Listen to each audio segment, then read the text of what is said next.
Hello students, हमने noun की एक सीरीज स्टार्ट की थी। इसमें फर्स्ट वीडियो में हमने proper noun, common noun, collective noun, material noun, abstract noun के साथ साथ काउंटेबल और अनकाउंटेबल के बारे में भी अंडरस्टैंड किया था। इस दूसरी वीडियो में मैं लेके आया हूं नाउन के दो ऐसे, देखिए, कॉन्क्रीट नाउन और abstract noun.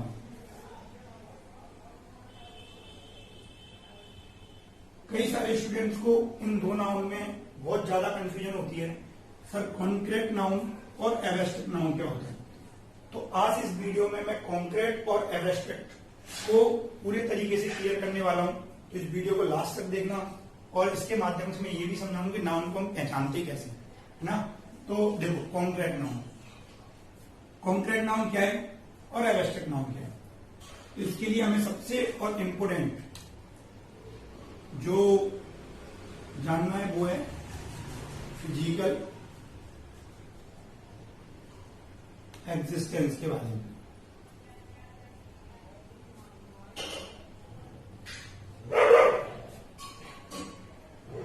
No physical existence अभी क्या है मैं आपको समझाता हूं। इस दुनिया में जितनी भी चीजें हैं उनका कुछ ना कुछ अस्तित्व है, तो उसका पता हमें कैसे चल रहा है। मान लो मैं एग्जाम्पल के लिए ले रहा हूं, ये एक बोर्ड है, इसका पता हमें कैसे चल रहा है, इसका अस्तित्व इस दुनिया में कैसे है। तो इसके फिजिकल एक्सिस्टेंस से हम इसका पता कैसे लगा रहे हैं। तो हमारी बॉडी में ऐसे 5 सेंस होते हैं। जैसे मान लो मैं इसे देख पा रहा हूं, मतलब मेरी आंखें क्या कर रही है, इसे देखने का काम कर रही हैं, इससे मुझे पता लग रहा है। मेरे हैंड जो है इसे टच करने का काम कर रहे हैं, तो इससे मुझे पता चल पा रहा है कि मैं इसका फिजिकल एक्सिस्टेंस है। और अगर किसी चीज का फिजिकल एक्सिस्टेंस है तो वो कॉन्क्रीट नाउन है, और किसी भी चीज का फिजिकल एक्सिस्टेंस नहीं है तो वो कौन सा नाउन होगा, एब्स्ट्रैक्ट नाउन होगा। क्लियर करता हूं मैं इसको। देखो, सबसे पहली बात, फिजिकल एक्सिस्टेंस का पता कैसे लगाएंगे हम, अस्तित्व का। तो 5 सेंस हमारे, आई जो देखने का काम करती हैं,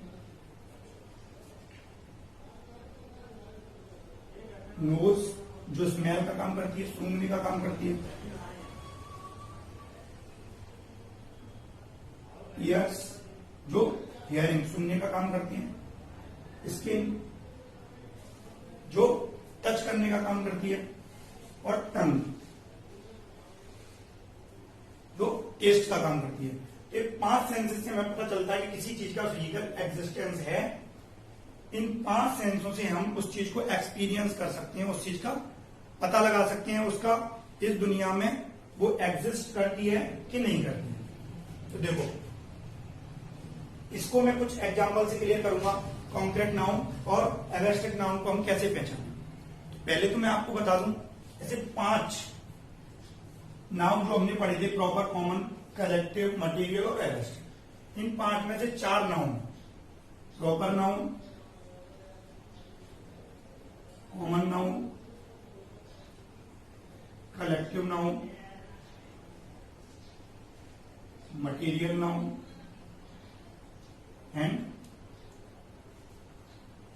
एब्स्ट्रैक्ट नाउन अलग से लिखा हुआ है। कॉन्क्रीट नाउन में ये चारों नाउन को हम पढ़ते हैं, मतलब ये चारों नाउन कॉन्क्रीट नाउन के अंतर्गत आते हैं। कैसे, मैं यहां कुछ एग्जांपल लिख रहा हूं। मैंने लिखा राहुल,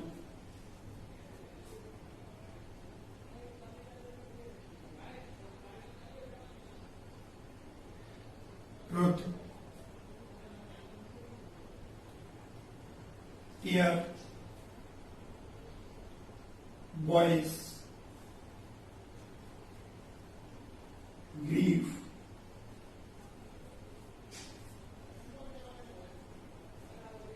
मैथमेटिक्स,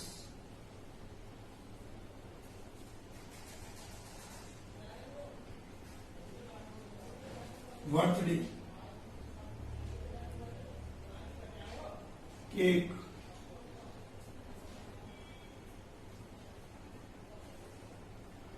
ऑनेस्टी, मैंने कुछ एग्जांपल यहां लिख लिए। अब हमें पता कैसे चलेगा इसका फिजिकल एग्जिस्टेंस है ये कॉन्क्रीट नाउन है या एब्स्ट्रैक्ट नाउन है? तो देखो, राहुल को मैं अपनी आंखों से देख सकता हूं, उसे टच कर सकता हूं, तो इसका फिजिकल एग्जिस्टेंस है, इसीलिए कौन सा नाउन होगा? Concrete noun. ट्रुथ, सच, अगर कोई व्यक्ति सच बोलता है या सच कहता है तो सच ऐसी कोई वस्तु नहीं है जिसे मैं उठा के देख सकता हूं या टच कर सकता हूं, तो सच एब्स्ट्रैक्ट नाउन होगा। आप कंफ्यूजन होगी, सच को तो हम सुन सकते हैं, कोई हमसे कुछ कह रहा है तो सच बोल रहा है, हम उसे सुन सकते हैं, तो ट्रुथ को नहीं सुन सकते, हम उसकी वॉइस को सुन सकते हैं, तो वॉइस जो होगा वो कॉन्क्रीट नाउन होगा। लेकिन ट्रुथ को ना तो देखा जा सकता है ना छुआ जा सकता है, तो ये एब्स्ट्रैक्ट नाउन है। ऐसे ही ग्रीफ, दुख, बहुत ज्यादा शोक, तो दुख को हम देख नहीं सकते, ठीक है, सिर्फ महसूस कर सकते हैं, फील कर सकते हैं। अगर कोई रो रहा है या दुखी है तो हम उसके आंसुओं को जरूर देख सकते हैं, जो उसके आंसू टपक रहे हैं उनको छू सकते हैं, उन्हें फील कर, टच कर सकते हैं, तो ये कॉन्क्रीट नाउन होगा। लेकिन ग्रीफ एब्स्ट्रैक्ट नाउन होगा। उसी प्रकार मैथमेटिक्स, देखो ये बहुत इंटरेस्टिंग है। मैथमेटिक्स क्या है कि मैथमेटिक्स एक सब्जेक्ट है। मैथमेटिक्स कॉन्क्रीट नाउन की तरह भी और एब्स्ट्रैक्ट नाउन की तरह भी, दोनों की तरह यूज होता है। कैसे? देखिए, मैथमेटिक्स को अगर मैं कोई फॉर्मूला डिनोट कर दूं यहां पर और आपसे बोल दूं कि ये क्या है, व्हाट इज दिस, एग्जाम्पल के लिए मैंने कुछ लिख दिया है, तो मैं इस फॉर्मूले को पूछूंगा कि ये क्या है, तो आप बोलोगे sir this is a mathematics. मतलब मैंने इसका एक रिप्रेजेंटेशन दे दिया, उसको मैं देख सकता हूं, तो ये जो फॉर्मूला बेस्ड होगा, तो इस तरीके को मैं क्या बोलूंगा? कॉन्क्रीट नाउन, क्योंकि मैं इसको देख सकता हूं। भूगत है मैथमेटिक्स क्या है, हम उसको एक फील्ड की तरह भी देख सकते हैं। अगर फील्ड की तरह देखेंगे तो मैं उसको क्या कर सकता हूं, मैं उसको ना तो टच कर सकता हूं, ना ही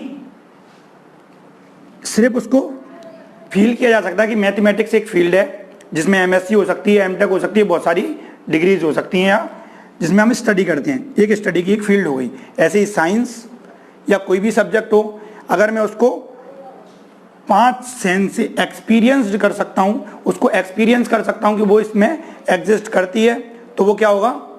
कॉन्क्रीट नाउन होगा। और अगर मैं उसको उसके अस्तित्व का पता सिर्फ उसको फील कर सकता हूं, एक फील्ड की तरह देख रहा हूं, तो फिर वो क्या होगा? एब्स्ट्रैक्ट नाउन होगा। इतना समझ में आया? आपको इतना समझ में आ गया होगा। अभी बर्थडे क्या है? एक ऐसा दिन है जिस दिन आप पैदा हुए, उस दिन को एक नाम दे दिया बर्थडे। तो उस दिन को मैं ऐसे नहीं बोल सकता कि बर्थडे, ये बर्थडे है, मैं इसको टच कर रहा हूं, मैं उसको देख पा रहा हूं, नहीं।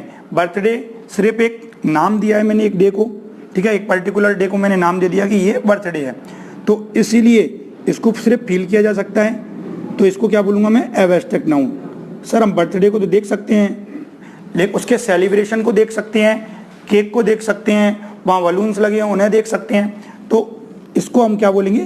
Concrete noun. क्यों? क्योंकि इसे देखा जा सकता है, इसको हम देख सकते हैं, टच कर सकते हैं, टेस्ट कर सकते हैं, इसीलिए इसको क्या बोलेंगे हम? Concrete noun. लेकिन बर्थडे एब्स्ट्रैक्ट नाउन, क्योंकि वो एक डे का नेम दे दिया है। ऐसे ही ऑनेस्टी, सिर्फ ऑनेस्टी को हम क्या कर सकते हैं? सिर्फ फील कर सकते हैं। ऐसा नहीं कि ऑनेस्टी, ये ऑनेस्ट है, सिर्फ शक्ल देख के हमने बोल दिया ये ऑनेस्ट है, मतलब हमको फील किया जा सकता है, उसको टच नहीं किया जा सकता। ऑनेस्टी कोई थिंग का नाम नहीं है कि मैंने ऐसे ली और ये ऑनेस्टी है, उसको 2 ऑनेस्टी हैं, ऐसा ना तो मैं उसको काउंट कर सकता हूं, तो मैंने उस वीडियो में बताया भी है कि अनकाउंटेबल में आएगा। और ऑनेस्टी, तो ऑनेस्टी क्या है? सिर्फ फील की जा सकती है, इसीलिए इसको एब्स्ट्रैक्ट नाउन में रखा गया है। ऐसी कोई भी चीज जिसे सिर्फ फील किया जा सकता हो, उसे हम एब्स्ट्रैक्ट नाउन की कैटेगरी में रखेंगे। इसके अलावा मैं ऐसे ले लूँ चाइल्डहुड, तो चाइल्डहुड बचपन, आपकी एक स्टेज का नाम दे दिया मैंने चाइल्डहुड। बचपन कोई ऐसी एक अवस्था का नाम दे दिया, बचपन है, उसका ऐसी कोई वस्तु नहीं है जिसे मैं टच कर सकूं कि ये बचपन है, इसको मैंने ऐसा किया, मतलब बचपन को देखा है मैंने, बचपन को नहीं, हमने उस एक्टिविटियों को देखा है। बचपन एक स्टेज का नाम है जो हर किसी की लाइफ में आता है, तो ये क्या है? चाइल्डहुड। ये भी एब्स्ट्रैक्ट नाउन है, इसको भी सिर्फ फील किया जा सकता है। मतलब ऐसी कोई भी चीज़ जिसका हम एक्सपीरियंस कर सकते हैं तो वो इस वर्ल्ड में एग्जिस्ट करती है, उसको हम टच कर सकते हैं, उसे देख सकते हैं, उसे टेस्ट कर सकते हैं, उसे स्मेल कर सकते हैं या उसे सुन सकते हैं। इन 5 सेंसों में से कुछ भी किया जा सकता है, उसे एक्सपीरियंस किया जा सकता है। फिर हम उसे किस कैटेगरी में रखेंगे? कॉन्क्रीट नाउन की कैटेगरी में रखेंगे। और अगर हम उसको सिर्फ फील कर सकते हैं, उसका फिजिकल एग्जिस्टेंस नहीं है, फिजिकल एग्जिस्टेंस का मतलब उसे टच नहीं किया जा सकता, सुना नहीं जा सकता, देखा नहीं जा सकता, तो फिर हम उसे क्या में रखेंगे? एब्स्ट्रैक्ट नाउन की कैटेगरी में रखेंगे। इतना समझ में आ गया? इतनी बात समझ में आई कि कॉन्क्रीट नाउन क्या है? जिसको 5 सेंसेस से एक्सपीरियंस किया जा सकता है। एब्स्ट्रैक्ट नाउन जिसको 5 सेंसेस के एक्सपीरियंस नहीं किया जा सकता, तो वो एब्स्ट्रैक्ट नाउन है। अब मैं बात करता हूं कि हम नाउन जो पढ़ते हैं वो किस लिए पढ़ते हैं। किसी भी सेंटेंस का जो सब्जेक्ट होता है वो या तो कोई नाउन होता है, और अगर नाउन नहीं होता तो नाउन की प्लेस पर हम काय का यूज कर देते हैं? इंस्टीड प्लेस ऑफ नाउन क्या करते हैं? प्रोनाउन का यूज करते हैं। ठीक है। और अगर नाउन प्रोनाउन भी नहीं है तो फिर वो क्या होता है? वो नाउन इक्विवेलेंट होता है। मीन्स मैं समझाता हूं। नाउन मैंने यहां वर्ड लिख दिया, राहुल, सचिन, कुछ भी लिख दिया, तो ये क्या है? एक पर्टिकुलर नेम है, ये नाउन है। लेकिन राहुल की जगह मैंने यूज कर दिया ही, तो ये क्या हो गया? प्रोनाउन हो गया। कभी कभी क्या होता है नाउन इक्विवेलेंट कि मैंने एक पर्टिकुलर एक्शन का नाम लिया, या मैंने बोल दिया स्विमिंग, कोई वर्ब यूज कर दिया स्विमिंग, स्विम लिख दिया मैंने, या मैंने लिख दिया रीड, तो बताओ ये नाउन हो सकता है? सर ये तो एक वर्ब है। अगर मैं इसको एज अ नाउन परफॉर्म, इसको एज अ नाउन रिप्रेजेंट करना चाहूंगा तो कैसे कर सकता हूं? तो फिर मुझे इसको या तो जीरेंडियल फॉर्म में यूज करना पड़ेगा या फिर इन्फिनेटिव के फॉर्म में यूज करना पड़ेगा। जीरेंडियल फॉर्म क्या होती है? V1 plus ing। सारे क्लासेस में ये आती है, तो इसके ऊपर मैं पर्टिकुलर वीडियो लेके आऊंगा। इन्फिनेटिव क्या होती है? 2 प्लस V1, ये इन्फिनेटिव फॉर्म है। अभी आप याद रखना, अगर मुझे स्विम यूज करना है, किसी ने बोला swimming is a good exercise,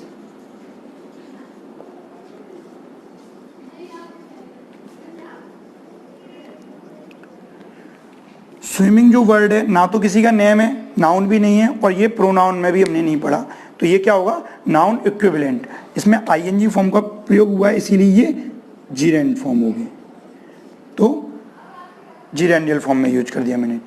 और अगर इसको मैं टू स्विम लिखता हूं, मैंने लिख दिया टू रीड, टू स्विम, या टू एरर इज ह्यूमन,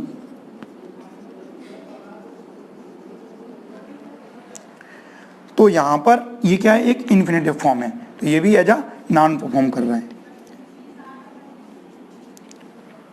तो सब्जेक्ट क्या क्या हो सकते हैं? नाउन हो सकते हैं, प्रोनाउन हो सकते हैं, और नाउन इक्विवेलेंट हो सकते हैं, जो एज अ जीरेंड परफॉर्म करेंगे या एज अ इन्फिनेटिव परफॉर्म करेंगे। अब मैं आपको कुछ 2 वर्ड लिख रहा हूं, उन 2 वर्ड को आप बताना क्लेवर कौन सा नाउन है, कॉन्क्रीट नाउन है या एब्स्ट्रैक्ट नाउन है। ये मैंने क्लास में भी बच्चों से पूछा है। कॉन्क्रीट नाउन क्या है? कई सारे स्टूडेंट ये बोल देते हैं सर क्लेवर को हम ना तो देख सकते हैं ना छू सकते हैं, तो ये एब्स्ट्रैक्ट नाउन है। लेकिन क्या इसको एज अ सब्जेक्ट यूज कर सकता हूं मैंने ये बात क्यों बताई आपको? क्या क्लेवर का प्रयोग मैं एज अ सब्जेक्ट कर सकता हूं? क्या क्लेवर का यूज आपने स्टार्टिंग में कभी देखा है? क्लेवर से कोई सेंटेंस प्रिपेयर हुआ है? मैंने क्लेवर क्या है? एक एडजेक्टिव है। क्या है क्लेवर? एक एडजेक्टिव। एडजेक्टिव क्या करता है? क्वालिफाई नाउन और प्रोनाउन, या तो नाउन प्रोनाउन को क्वालिफाई करेगा, या नाउन प्रोनाउन को क्वालिफाई करने का मतलब उसकी विशेषता बताएगा। संज्ञा सर्वनाम की विशेषता बताता है, उसे हम क्या बोलते हैं? एडजेक्टिव, विशेषण बोलते हैं। मतलब नाउन और प्रोनाउन के बारे में हमें एडिशनल इंफॉर्मेशन देता है, एडिशनल इंफॉर्मेशन देता है, उसे क्या बोलते हैं हम? एडजेक्टिव। जैसे मैं यहाँ एक सेंटेंस लिखूं, ही इज क्लेवर, वो कैसा है? चतुर है या चालाक है। तो यहाँ क्लेवर क्या है?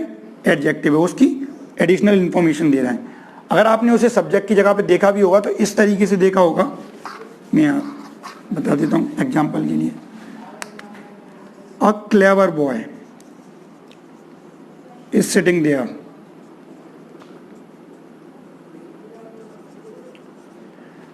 तो अ क्लेवर बॉय, इस बॉय की क्या कर रहा है, ये क्लेवर एडिशनल इंफॉर्मेशन दे रहा है, तो ये भी क्या है, एक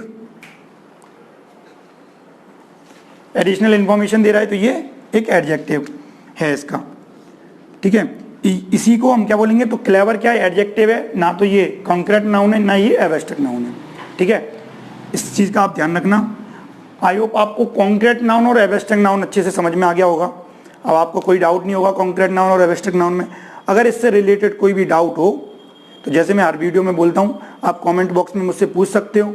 और इससे रिलेटेड के अलावा भी अगर आपको ग्रामर का कोई कॉन्सेप्ट ऐसा हो जो बहुत ज़्यादा प्रॉब्लम कर रहा हो, तो उस कॉन्सेप्ट के बारे में भी आप कमेंट बॉक्स में मुझे बता सकते हो। मैं उसके ऊपर पर्टिकुलर वीडियो लेके आऊँगा और आपको अच्छे से एक्सप्लेन करूँगा जो आपको समझ में आ जाए, ठीक है। Thank you so much for watching this video. Thank you so much guys. Now उनका second part complete. Thank you so much.